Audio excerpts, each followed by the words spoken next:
Well, a story from South Dakota starting to get national attention. A school district there has decided there's just no time in the day for students to recite the Pledge of Allegiance, despite a desperate request from a local vets group to keep the pledge. Trace Gallagher is here with that. Trace? You know, Megan, Francis Bellamy wrote the Pledge of Allegiance in 1892. He designed it to be read in 15 seconds, but the truth is it only takes 10, which apparently is 10 seconds too long for the Sioux Falls, South Dakota School Board, which has now voted not to require high school students to recite the pledge. It's okay at elementary schools there as well as middle schools, but in high schools we're told that it's too much of a challenge. Listen. Just the challenge of being able to find a period within the high school day to be able to say it consistently appear to be a challenge too. Speaking of challenges, a group of veterans who fought to defend the flag were also at that school board meeting, requesting that the board put aside those 10 seconds a day out of pure respect. Listen. We had a wounded veteran. It took him longer to get up, to get his crutches, and to walk out of the room than it would have taken the students to say the Pledge of Allegiance to the flag.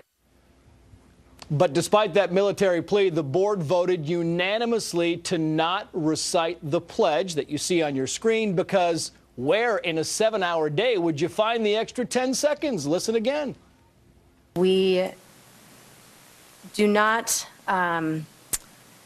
there's not always an opportunity to have the Pledge of Allegiance spoken every day.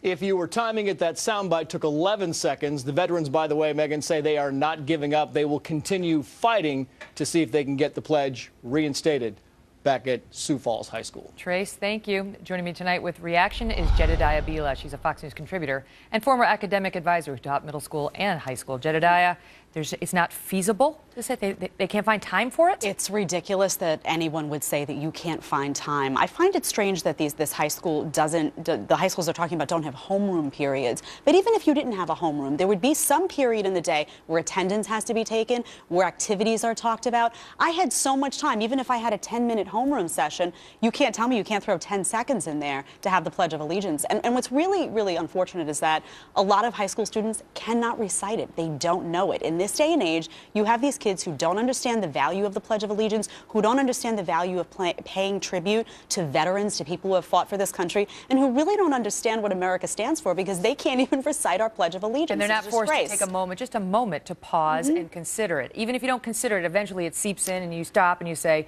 what does that mean? Right. Well, you know what? If you do say it, you do consider it. You do take a minute, maybe not every day, but to think about the words that you're saying. If you're talking about liberty, maybe you start to think about, well, what does the United States stand for? Especially for middle school students, it's important because they go home and they ask their parents, what does this mean?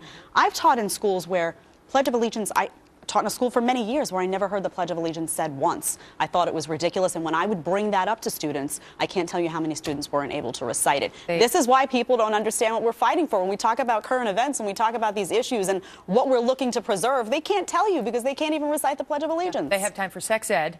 They have time for, in my high school, we used to go bowling sometimes for gym. Bowling. Yes.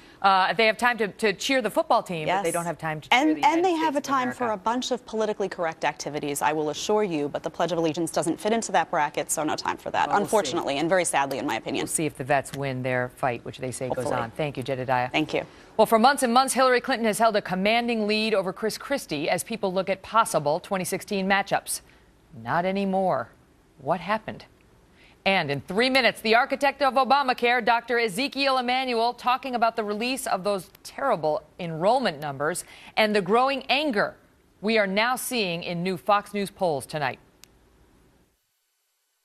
Public's trust in the president's signature health care, his signature achievement, I think no one needs to be held accountable for that. I think it's very frustrating, and I think it should have been rolled out better, and I am just as frustrated as everyone in the public. And I think we should get it right, and that's the most important thing to do now. It sounds like no is your answer.